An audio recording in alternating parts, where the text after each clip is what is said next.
ನಟ ದರ್ಶನ್ಗೆ ಕಾನೂನು ಕುಣಿಕೆ ಬಿಗಿ. 11 ಬಿಗ್ ಸೆಕ್ಷನ್, ಯಾವುದು ಡೇಂಜರ್?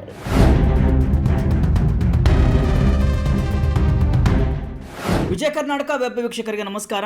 ನಾನು ಶಿವಮೂರ್ತಿ ಸರ್ಬಾ. ಚಿತ್ರದುರ್ಗದ ರೇಣುಕಾಸ್ವಾಮಿ ಕೊಲೆ ಪ್ರಕರಣದಲ್ಲಿ ನಟ ದರ್ಶನ್ಗೆ ಕಾನೂನು ಉರುಳು ದಿನದಿಂದ ದಿನಕ್ಕೆ ಬಿಗಿ ಆಗ್ತಾ ಇದೆ. ಸೋಮವಾರ ದರ್ಶನ್ ಸೇರಿ 17 ಆರೋಪಿಗಳ ಮೇಲೆ ದೋಷಾರೋಪವನ್ನು ಕೋರ್ಟ್ ನಿಗದಿ ಮಾಡಿದ್ದು ಅಧಿಕೃತವಾಗಿ ಟ್ರಯಲ್ ಆರಂಭವಾಗಿದೆ. ಬೆಂಗಳೂರಿನ 56ನೇ ಅಪರ ಸಿವಿಲ್ ಮತ್ತು ಸತ್ರ ನ್ಯಾಯಾಲಯದಲ್ಲಿ ಎಲ್ಲ ಆರೋಪಿಗಳಿಗೆ ಅವರ ಮೇಲಿನ ಆರೋಪಗಳನ್ನು ಓದಿ ಹೇಳಲಾಗಿದ್ದು, ಆರೋಪಿಗಳೆಲ್ಲ ತಮ್ಮ ಮೇಲಿನ ಆರೋಪಗಳನ್ನು ನಿರಾಕರಿಸಿದ್ದಾರೆ. ದೋಷಾರೋಪಣಾ ಪಟ್ಟಿಯಲ್ಲಿ ರೇಣುಕಾಸ್ವಾಮಿ ಕೊಲೆಯ ಹಿಂದಿನ ವ್ಯವಸ್ಥಿತ ಸಂಚು, ಘೋರ ಹಲ್ಲೆ ಮತ್ತು ಸಾಕ್ಷ್ಯನಾಶದ ಬೆಚ್ಚಿ ಬೀಳಿಸುವ ವಿವರಗಳನ್ನು ಬಯಲಿಗೆಳೆದಿದೆ. ಇಡೀ ಪ್ರಕರಣದ ಎಲ್ಲ ಹಂತಗಳಲ್ಲೂ ದರ್ಶನ್ ಇದ್ದು, ದರ್ಶನ್ ಅವರ ಮೇಲೆ ಗಂಭೀರ ಆರೋಪಗಳನ್ನು ಮಾಡಲಾಗಿದೆ. ಹಾಗಾದರೆ ನಟ ದರ್ಶನ್ ಮೇಲೆ ಇರುವ 11 ಆರೋಪಗಳು ಏನಿದು ಪ್ರಕರಣ? ಏನೆಲ್ಲ ಆಯಿತು? ದೋಷಿ ಅಂತ ಆದರೆ ಏನೆಲ್ಲ ಆಗುತ್ತೆ? ಎಷ್ಟು ಶಿಕ್ಷೆ ಆಗ್ಬೋದು? ನಟ ದರ್ಶನ್ ಹೊರಗಡೆ ಬರಲು ಅವಕಾಶ ಇದೆಯಾ? ನೋಡೋಣ ಬನ್ನಿ.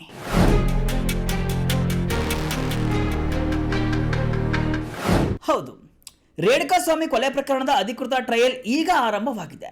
ನಟ ದರ್ಶನ್ ಸೇರಿ 17 ಆರೋಪಿಗಳ ಮೇಲೆ ಗಂಭೀರ ಆರೋಪಗಳನ್ನು ಹೊರಿಸಲಾಗಿದೆ. ದರ್ಶನ್ ಅವರ ಮೇಲೆ ಕೇವಲ ಒಂದೆರಡಲ್ಲ, ಹಲವು ಗಂಭೀರ ಆರೋಪಗಳನ್ನು ಹೊರಿಸಲಾಗಿದೆ. ಇಂಡಿಯನ್ ಪಿನಲ್ ಕೋಡ್ ಅಂದರೆ IPC ಅಡಿಯಲ್ಲಿ ಅವರ ಮೇಲೆ ಒಟ್ಟು 11 ಸೆಕ್ಷನ್ಗಳನ್ನು ಹಾಕಲಾಗಿದೆ. ದರ್ಶನ್ ಮೇಲೆ ಯಾವೆಲ್ಲ ಆರೋಪ ಎಂಬುದನ್ನು ನೋಡಿದರೆ, ಸೆಕ್ಷನ್ 302ನಂತೆ ರೇಣುಕಾಸ್ವಾಮಿಯ ಸಾವಿಗೆ ಕಾರಣರಾದ ಆರೋಪ, ಸೆಕ್ಷನ್ 120B ನಂತೆ ಕೊಲೆ ಮಾಡಲು ಪೂರ್ವ ಯೋಜಿತ ಸಂಚು ರೂಪಿಸಿದ್ದು, ಸೆಕ್ಷನ್ 364ನಂತೆ ರೇಣುಕಾಸ್ವಾಮಿಯನ್ನ ಕೊಲೆ ಮಾಡಲೆಂದು ಕಿಡ್ನಾಪ್ ಮಾಡಿದ್ದು, ಸೆಕ್ಷನ್ 201ರಂತೆ ಶವವನ್ನು ಬೀಸಾಡಿ ಮೊಬೈಲ್ ಡೇಟಾ ಅಳಿಸಿ ಸಾಕ್ಷ್ಯನಾಶ ಮಾಡಿದ್ದು, ಸೆಕ್ಷನ್ 384 ಮೃತನ ಬಳಿ ಹಣ ದೋಚಿದ್ದು, ಸೆಕ್ಷನ್ 504 ಅವಾಚ್ಯ ಶಬ್ದಗಳಿಂದ ಮೃತನನ್ನ ನಿಂದಿಸಿದ ಆರೋಪಗಳು ಇವೆ. ಇವುಗಳ ಜೊತೆಗೆ ಕಾನೂನು ಬಾಹಿರವಾಗಿ ಗುಂಪು ಸೇರಿ ಕೃತ್ಯ ಎಸಗಿದ್ದಕ್ಕಾಗಿ ಸೆಕ್ಷನ್ 149 ಅಡಿಯಲ್ಲಿಯೂ ಕೂಡ ಪ್ರಕರಣವನ್ನು ದಾಖಲಾಗಿದೆ.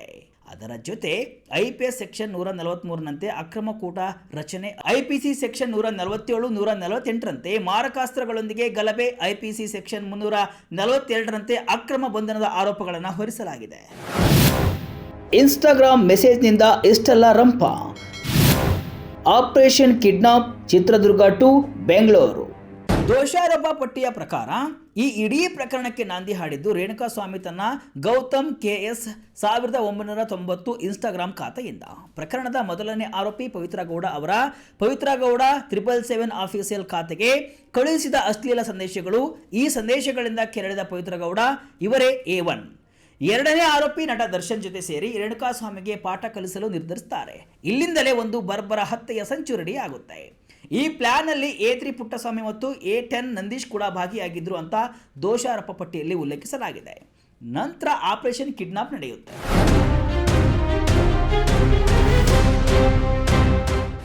ಸಂಚಿನ ಭಾಗವಾಗಿ ಪವಿತ್ರ ಗೌಡ ತನ್ನ ಇನ್ಸ್ಟಾಗ್ರಾಮ್ ಖಾತೆಯ ಮೂಲಕವೇ ರೇಣುಕಾಸ್ವಾಮಿಯನ್ನ ಸಂಪರ್ಕಿಸಿ ಮೊಬೈಲ್ ನಂಬರ್ ನೀಡುವಂತೆ ಮೆಸೇಜ್ ಅನ್ನು ಮಾಡ್ತಾಳೆ. ನಂತರ ಪವಿತ್ರ ಮತ್ತು ದರ್ಶನ್ ಮನೆಯಲ್ಲಿ ಕೆಲಸ ಮಾಡ್ತಾ ಇದ್ದಂತಹ A3 ಪುಟ್ಟಸ್ವಾಮಿ ತನ್ನ ಮೊಬೈಲ್ ಸಂಖ್ಯೆಯನ್ನು ರೇಣುಕಾಸ್ವಾಮಿಗೆ ನೀಡಿ ಆತನ ವಿಳಾಸ ಮತ್ತು ಇತರ ವಿವರಗಳನ್ನು ಪಡೆದುಕೊಳ್ತಾನೆ. ಜೂನ್ 8, 2024ರಂದು ದರ್ಶನ್ ಮತ್ತು ಇತರ ಆರೋಪಿಗಳ ನಿರ್ದೇಶನದಂತೆ ಚಿತ್ರದುರ್ಗದಲ್ಲಿರುವಂತಹ ಅಖಿಲ ಕರ್ನಾಟಕ ದರ್ಶನ್ ತೂಗುದೀಪ ಸೇನೆಯ ಸದಸ್ಯರಾದ A6 ಜಗದೀಶ್, A7 ಅನುಕುಮಾರ್ ಮತ್ತು ಆರೋಪಿ 8 ರವಿಶಂಕರ್ ರೇಣುಕಾಸ್ವಾಮಿಯನ್ನ ಕಿಡ್ನಾಪ್ ಮಾಡಲು ಮುಂದಾಗ್ತಾರೆ. ಅಂದು ಬೆಳಗ್ಗೆ 10 ಗಂಟೆಗೆ ಆತನನ್ನು ಹಿಂಬಾಲಿಸಿ ಬಾಟಮ್ ಲೈನ್ ಬಾರ್ ಬಳಿ ಆಟೋದಲ್ಲಿ ಅಪಹರಿಸ್ತಾರೆ. ನಂತರ ಹೈವೇಯಲ್ಲಿ ಆರೋಪಿ ರವಿಶಂಕರ್ಗೆ ಸೇರಿದ ETOS ಕಾರಿಗೆ ಸ್ಥಳಾಂತರಿಸಿ ಬೆಂಗಳೂರಿನತ್ತ ಕರೆತರ್ತಾರೆ. ದಾರಿಯಲ್ಲಿ ರೇಣುಕಾಸ್ವಾಮಿಯ ಬಳಿ ಇದ್ದ ಚಿನ್ನಾಭರಣ ಮತ್ತು ವಾಚನ್ನ ಕಿತ್ತುಕೊಂಡಿದ್ದಲ್ಲದೆ ಆತನ ಫೋನ್ ಪೇ ಮೂಲಕವೇ ಮದ್ಯ ಮತ್ತು ಊಟಕ್ಕೆ ಹಣ ಪಾವತಿಸುವಂತೆ ಒತ್ತಾಯಿಸಿ ದರೋಡೆ ಕೂಡ ಮಾಡ್ತಾರೆ. RR ನಗರದ ಶೆಡ್ ಹಿಂಸೆಯ ಕೇಂದ್ರ. ಚಿತ್ರ ಹಿಂಸೆಯ ಪರಾಕಾಷ್ಠೆ ಮತ್ತು ಬರ್ಬರ ಹತ್ಯೆ. ಕಿಡ್ನಾಪ್ ಮಾಡಿದ ರೇಣುಕಾಸ್ವಾಮಿಯನ್ನ ಬೆಂಗಳೂರಿನ RR ನಗರದಲ್ಲಿರುವ ಸಾಕ್ಷಿ ಕಿಶೋರ್ ಮತ್ತು A13 ಆರೋಪಿ ದಿಲೀಪ್ ಕುಮಾರ್ ನಡೆಸ್ತಾ ಇದ್ದಂತಹ ಇಂಟ್ಯಾಕ್ಟ್ ಆಟೋ ಪಾರ್ಕ್ ಶೆಡ್ಗೆ ಕರೆತಂದು ಅಕ್ರಮ ಬಂಧನದಲ್ಲಿ ಇಡಲಾಗುತ್ತೆ. ವಿಷಯ ತಿಳಿದ A2 ದರ್ಶನ್ ಮತ್ತು A1 ಪವಿತ್ರ ಗೌಡ ಸ್ಕಾರ್ಪಿಯೋ ವಾಹನದಲ್ಲಿ A10 ನಂದೀಶ್ ಮತ್ತು A14 ಪ್ರದೋಷ್ ರಾವ್ ಜೊತೆ ಶೆಡ್ಗೆ ಆಗಮಿಸುತ್ತಾರೆ. ಶೆಡ್ಗೆ ಬಂದ ಕೂಡಲೇ ಪವಿತ್ರ ಗೌಡ ತನ್ನ ಚಪ್ಪಲಿಯಿಂದ ರೇಣುಕಾಸ್ವಾಮಿಯ ಮುಖ ಮತ್ತು ದೇಹಕ್ಕೆ ಮನ ಬಂದಂತೆ ಥಳಿಸ್ತಾರೆ. ನಂತರ ದರ್ಶನ್ ನನ್ನ ಹೆಂಡತಿಗೆ ಮೆಸೇಜ್ ಕಳಿಸ್ತೀಯಾ ಅಂತ ಕೆಟ್ಟದಾಗಿ ಮಗನೇ ಅಂತ ಅವಾಚ್ಯ ಶಬ್ದಗಳಿಂದ ಬೈದು ಪವಿತ್ರ ಗೌಡರ ಕಾಲು ಹಿಡಿದು ಕ್ಷಮೆ ಕೇಳುವಂತೆ ಮಾಡಿ ಆತನಿಗೆ ಅವಮಾನಿಸ್ತಾರೆ. ಇದಾದ ನಂತರ ಶುರುವಾಗಿದ್ದೆ ನರಕ ದರ್ಶನ. ದೋಷಾರೋಪ ಪಟ್ಟಿಯ ಪ್ರಕಾರ ಅಲ್ಲಿದ್ದ ಬಹುತೇಕ ಎಲ್ಲ ಆರೋಪಿಗಳು ರೇಣುಕಾಸ್ವಾಮಿಯ ಮೇಲೆ ಮಾರಣಾಂತಿಕ ಹಲ್ಲೆಯನ್ನು ನಡೆಸ್ತಾರೆ. A2 ದರ್ಶನ್ ಕೈಗಳಿಂದ ಶೂ ಕಾಲಿನಿಂದ ಎದೆಗೆ ಒದ್ದು ಮರದ ದೊಣ್ಣೆಯಿಂದ ಬೆನ್ನಿಗೆ ಮೊಣಕಾಲಿಗೆ ಬಡಿದು ಕೊನೆಯಲ್ಲಿ ರೇಣುಕಾಸ್ವಾಮಿಯ ಮರ್ಮಾಂಗವನ್ನು ತುಳಿದು ಮಾರಣಾಂತಿಕವಾಗಿ ಗಾಯಗೊಳಿಸಿದ್ದಾರೆ. ಇದು ದರ್ಶನ್ಗೆ ಕಂಟಕವಾಗಿದೆ. ಇನ್ನು A1 ಪವಿತ್ರ ಗೌಡ ಚಪ್ಪಲಿಯಿಂದ ಹಲ್ಲೆ ಮುಂದುವರಿಸಿದ್ದಾರೆ. ಇತರ ಆರೋಪಿಗಳು ಲೈನಾನ್ ಹಗ್ಗ, ಮರದ ಲಾಠಿ, ದೊಣ್ಣೆಗಳಿಂದ ದೇಹದ ಎಲ್ಲೆಡೆ ಮನ ಬಂದಂತೆ ಥಳಿಸಿದ್ದಾರೆ. ಆರೋಪಿಗಳಾದ ವಿನಯ್, ಲಕ್ಷ್ಮಣ್ ಮತ್ತು ಪ್ರದೋಷ್ ರಾವ್ ನಿತ್ರಾಣಗೊಂಡಿದ್ದ ರೇಣುಕಾಸ್ವಾಮಿಯನ್ನ ಅಶೋಕ್ ಲೇಲ್ಯಾಂಡ್ ದೋಸ್ತ್ ವಾಹನಕ್ಕೆ ಗುದ್ದಿಸಿ ಹಿಂಸೆಯನ್ನು ಮಾಡಿದ್ದಾರೆ. ಈ ಸಾಮೂಹಿಕ ಕ್ರೂರ ಹಲ್ಲೆಯಿಂದಾಗಿ ರೇಣುಕಾಸ್ವಾಮಿ ಸ್ಥಳದಲ್ಲೇ ಪ್ರಾಣ ಬಿಟ್ಟಿದ್ದಾನೆ. ಸಾಕ್ಷಿ ನಾಶಕ್ಕೆ ಪ್ಲಾನ್, 30 ಲಕ್ಷ ದುಡ್ಡು. ಇನ್ನು ರೇಣುಕಾಸ್ವಾಮಿ ಮೃತಪಟ್ಟ ನಂತರ ಕೊಲೆಯ ಗುರುತುಗಳನ್ನು ಅಳಿಸಿ ಹಾಕಲು ಮತ್ತು ಆರೋಪಿಗಳನ್ನು ರಕ್ಷಿಸಲು ಒಂದು ದೊಡ್ಡ ಪ್ಲಾನ್ ಅನ್ನು ಮಾಡ್ತಾರೆ. ದೋಷಾರೋಪ ಪಟ್ಟಿಯ ಪ್ರಕಾರ ಈ ಸಾಕ್ಷ್ಯ ನಾಶದ ಪ್ರಯತ್ನದಲ್ಲಿ ದರ್ಶನ್ ಪ್ರಮುಖ ಪಾತ್ರವನ್ನು ವಹಿಸಿದ್ದಾರೆ. ದರ್ಶನ್ ಅವರು ಆರೋಪಿ ನಂಬರ್ 10ರ ಮೂಲಕ ಇತರ ಆರೋಪಿಗಳಿಗೆ ಹಣ ಹಂಚಿದ್ದಾರೆ. ಕೊಲೆಯ ಆರೋಪವನ್ನು ಬೇರೆಯವರ ಮೇಲೆ ಹೊರಿಸಿ ತಲೆ ತಪ್ಪಿಸಿಕೊಳ್ಳಲು ಪ್ರಯತ್ನಿಸಿದ್ದಾರೆ. ಇದಕ್ಕಾಗಿ 30 ಲಕ್ಷ ರೂಪಾಯಿಗಳಷ್ಟು ದೊಡ್ಡ ಮೊತ್ತವನ್ನು ದರ್ಶನ್ ನೀಡಿದ್ದಾರೆ ಅಂತ ಆರೋಪವನ್ನು ಮಾಡಲಾಗಿದೆ.